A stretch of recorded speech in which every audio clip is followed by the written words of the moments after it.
These are genuine CCTV recordings, body cam footage, and surveillance captures from a Metropolitan Police operation targeting one of London's most active people smuggling networks. 3 men, 18 months of operation, at least 20 people hidden in the backs of lorries, each one paying £11,000 for the crossing. This is Operation Atlasway.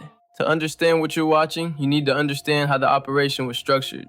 This wasn't opportunistic crime, this was a business.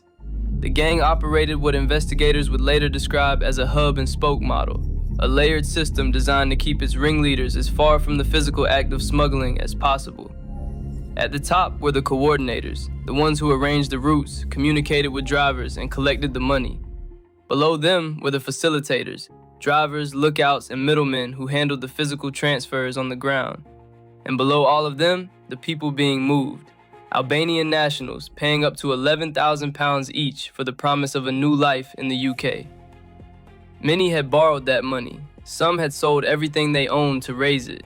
The gang knew that, and they used it. The route began in mainland Europe. Migrants were sourced and loaded onto heavy goods vehicles, lorries crossing the channel through legal commercial routes, hidden among legitimate cargo. The HGV drivers were not innocent parties. Phone records recovered after the arrest confirmed direct coordination between the lorry drivers and the gang's leadership. Messages sent in real time confirming departure times, arrival windows, and meeting points. Every crossing was planned, every transfer was scheduled. The first leg of the journey ended not in London, but here. What you're looking at is a service station on the M25 corridor, one of several used by the gang as transfer points. To a passing driver, there is nothing unusual about this footage. Lorries in bays, cars moving through, people grabbing coffee. But detectives watching this footage saw something different. They saw the same vehicles, the same faces, appearing at the same locations, at the same unusual hours, again and again and again. The service stations served a specific purpose. They were busy enough that a vehicle parked in a lorry bay attracted no attention, but they were also isolated enough, positioned between motorway junctions, that surveillance was difficult without being noticed. Gang members would arrive ahead of the HGVs in smaller passenger vehicles, ordinary cars, nothing that would stand out. They would wait, sometimes for hours. CCTV captured them in service station cafes, Costa, the forecourt shop, buying food, sitting, watching the car park. On the surface, just men passing time on a motorway stop. In reality, waiting for a delivery. When the HGV arrived, the exchange was fast. The lorry would park in the bay. The passenger car would pull alongside. Migrants hidden in the cargo hold would be moved, quickly, quietly, into the back of the waiting vehicle. Seconds, not minutes. Then the passenger car would pull out of the service station and onto the motorway, heading into London. The HGV driver would continue on his route. Nothing in the lorry to find. No evidence left behind. Clean, practiced, efficient.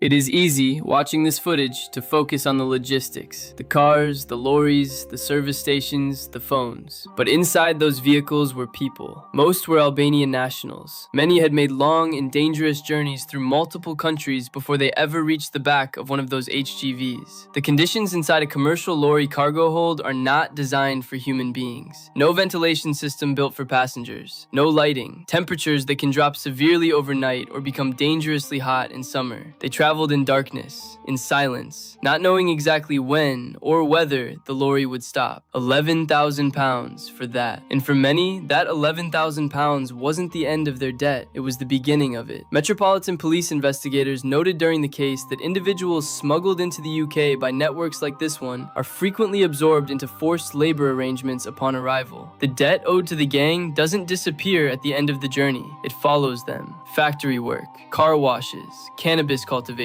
county lines drug running. The smuggling fee becomes leverage, a mechanism of control. The crossing was not freedom. For many, it was simply a transfer from one form of exploitation to another. The gang running Operation Atlasway was aware of this ecosystem. Detectives described the entire enterprise as a money-making conspiracy, driven entirely by profit, with complete disregard for the welfare of the individuals they were moving. To them, the people in those lorries were cargo. On the morning of Wednesday, the 18th of June, 2025, Metropolitan Police officers executed simultaneous warrants at addresses across London. What you are about to see is real bodycam footage from one of those arrests. 3 men were taken into custody that morning. Toni Liko, aged 42, Klement Gjika, aged 44, and Stelian Bodnariu, aged 37. All 3 were charged with conspiracy to facilitate a breach of UK immigration law. The trial opened on the 8th of December 2025 at Southwark Crown Court. Over 7 weeks, the prosecution presented the full weight of the evidence assembled during the investigation. ANPR data, CCTV footage, digital records from the seized phones, witness testimony. The defense argued against the interpretation of the evidence, that the meetings at service stations were coincidental, that the phone communications were misread. The jury did not agree. On the 12th of February 2026, after 7 weeks of proceedings, the jury returned guilty verdicts on all 3 defendants.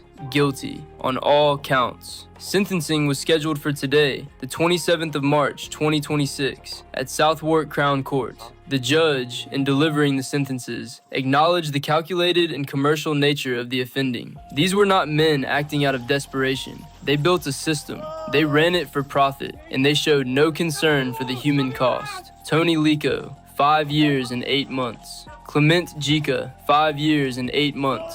Stelian Bodnariu, 3 years and 4 months. Operation Atlasway is closed. The network has been dismantled, but the Metropolitan Police have been clear. This gang was one node in a far larger system. People smuggling networks operating across Europe, moving thousands of individuals every year, generating hundreds of millions of pounds. The routes change, the methods adapt, and somewhere on a motorway service station in the early hours of the morning, it is still happening. Tonight, right now, hidden in the back of a lorry, waiting for the car to stop.